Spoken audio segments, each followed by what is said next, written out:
Mr. President, I have sought recognition to speak in support of Secretary Elaine Chao to be the next Secretary of Transportation. It would be hard to come up with a more qualified nominee than Secretary Chao for this important role. In addition to serving for 8 years as the U.S. Secretary of Labor, Secretary Chao has also served as the Deputy Secretary of the department that she's now been tapped to lead. Her extensive experience also includes the United Way of America, the Peace Corps, and the Federal Maritime Commission. The Commerce, Science, and Transportation Committee, which I am honored to chair, held a hearing on Secretary Chao's nomination on January 11th of this year. To no one's surprise, she demonstrated her experience, her thoughtfulness, and commitment to working collaboratively with Congress on the challenges facing our transportation system. Last week, the Commerce Committee acted by voice vote to report her nomination favorably to the floor, and I'm hopeful that the Senate will confirm her overwhelmingly today. The agency Secretary Chao has been nominated to lead plays a vital role in facilitating and promoting the safe and efficient movement of goods and people throughout the country and around the world. Our economy is truly dependent upon a thriving transportation sector. Without a robust and efficient transportation sector, rural states like mine would be unable to get their goods to the market. Increasing the capacity and the efficiency of our nation's highways, rail lines, pipelines, and ports is crucial. It will have to be a top priority for the next Secretary of Transportation. A continued focus on safety must also be a top priority for the next Secretary.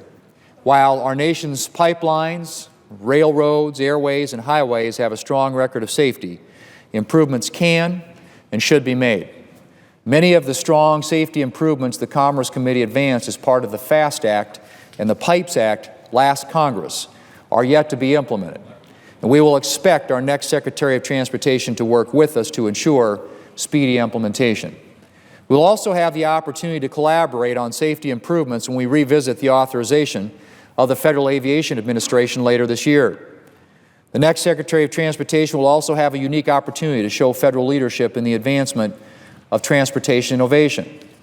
V2V technology, autonomous vehicles, and unmanned aircraft systems, to name a few, have great promise to promote safety, improve efficiency, and spur economic growth in this country. Secretary Chao will have a momentous opportunity to transform Americans' transportation network by promoting safety and innovation, growing our nation's freight network, advancing needed improvements to our infrastructure, and ensuring that all users, both rural and urban, benefit equally. Secretary Chao has consistently proven her willingness to roll up her sleeves and address the challenges facing our nation.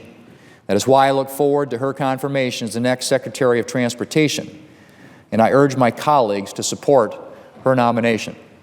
I see my colleague from Florida, the distinguished ranking member on our committee, Senator Nelson, is here. He also participated, as do members on both sides. Frankly, I think every member of our committee, both Republicans and Democrats, had an opportunity to ask questions of Secretary Chao when she was in front of our committee. She has, as I said before, been carefully vetted, thoroughly vetted through so many different positions that she's held throughout previous administrations, and I certainly welcome the opportunity to work with her, as I know my colleague from Florida does, in facing and meeting the transportation challenges that our nation has as we move into the future. Mr. President, I yield the floor.